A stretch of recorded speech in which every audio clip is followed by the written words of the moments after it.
With the majority of the populace confined to their homes, Tiger King has become the latest streaming sensation on Netflix.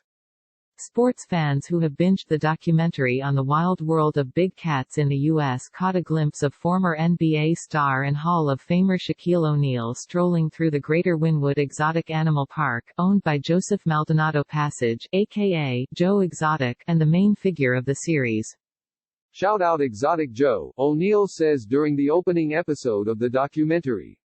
I got 2 more tigers. O'Neal took to his podcast, The Big Podcast with Shaq, to clarify a couple of points. 1. He does not own any tigers, and 2. He is not buddies with Joe Exotic. Maldonado Passage was sentenced to 22 years in prison in January on charges of a murder-for-hire plot and selling tiger cubs illegally.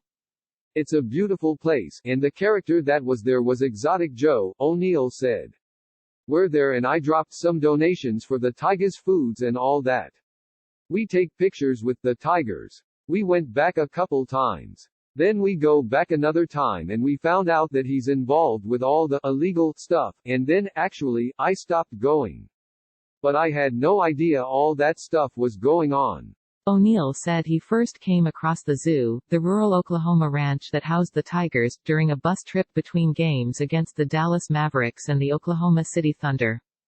The Big Aristotle said he binge-watched Tiger King recently and described his affinity for big cats. I don't harm tigers, O'Neal said. I love tigers. I love white tigers. Do I put donations to these zoos to help these tigers out?